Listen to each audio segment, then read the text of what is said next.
Work-related, posibleng motibo sa pagpatay sa isang pulis sa lungsod ng General Santos.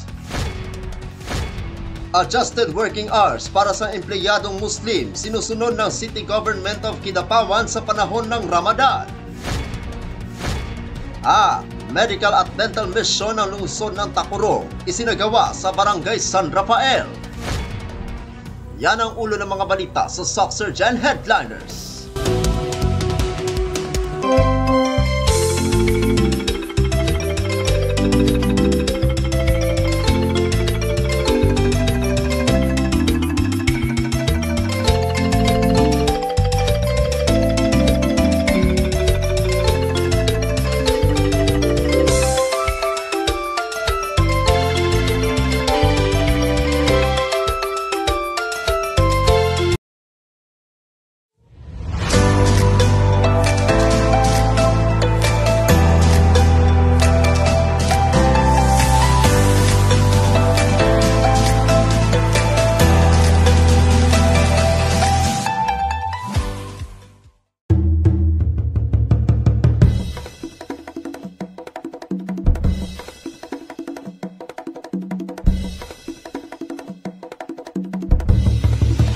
Magandang araw, South Central Mindanao.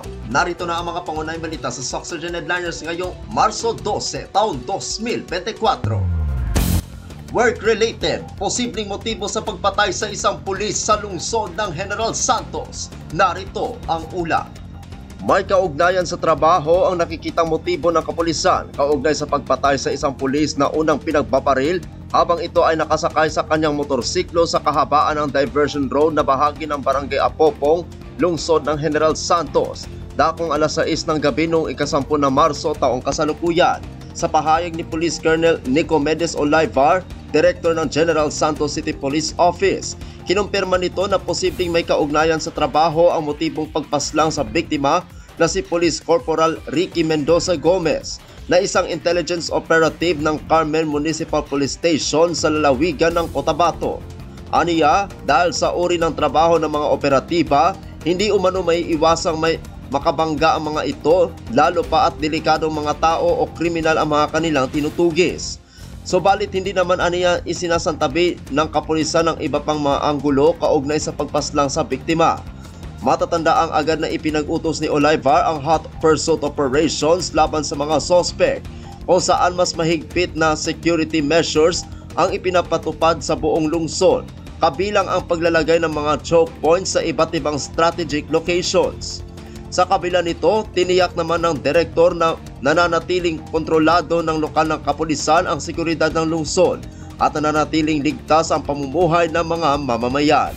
Ako ang inyong kaibigang Apolinario Valencia para sa Soxurgen Headliners. Adjusted working hours para sa empleyadong Muslim sinusunod ng City Government of Kidapawan sa panahon ng Ramadan. Narito ang ulat. Papayagang magliban sa kanilang mga trabaho ang mga kapatid nating Muslim na mga pinuno at empleyado ng City Government ng Kidapawan sa panahon ng Ramadan.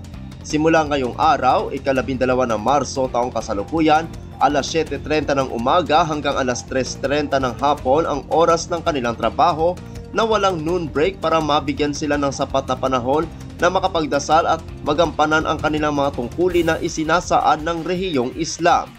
Basehan nito ang Presidential Decree No. 322 na may petsang ika-26 ng Oktubre taong 1973. Kung saan bahagi ng batas na mabigyan ng pagliban ang mga kapatid nating Muslim sa buong bansa mula sa kanilang trabaho sa pamahalaan o pribado tuwing panahon ng Ramadan. Kaugnay nito ay nagpaabot naman ng kanyang pakikiisa para sa lahat ng mamamayang Moro si Kidapawan City Mayor Attorney Jose Paulo M. Evangelista sa buong buwan ng Ramadan at pagdiriwang ng Idul Fitr. Ako ang inyong kaibigang Apolinario Valencia para sa Soxurgen Headliners. Para sa uling balita, Medical at Dental Mission ng lungsod ng Tacurong isinagawa sa Barangay San Rafael. Narito ang ulat. Pinangunahan ni Tacurong City Mayor Joseph George L. Lechoncito, MDDPA ang kauna-unahang medical at dental mission ng LGU Tacurong ngayong taon na ginanap sa Barangay San Rafael Gymnasium.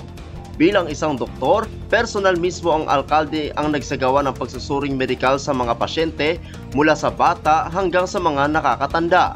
Kasama ng alkalde ang mga doktor at kawani ng City Health Office at mga volunteer doctors mula sa Philippine Medical Association Sultan Kudarat Medical Society. Kasama na ang may bahay ng alkalde na si Doktora Marilei Lechoncito. Ang regular na medical and dental mission ng lungsod ay nagbibigay ng libreng medical check-up, basic dental services, libreng gamot at iba pa. Ako ang inyong kaibigang Apolinario 30 Valencia para sa Soxurgen Headliners.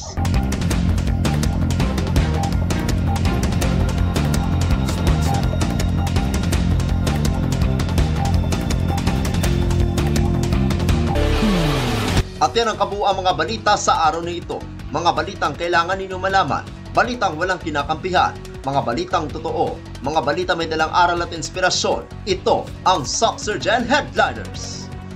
Hanggang bukas, maraming salamat at magandang araw, kaibigan.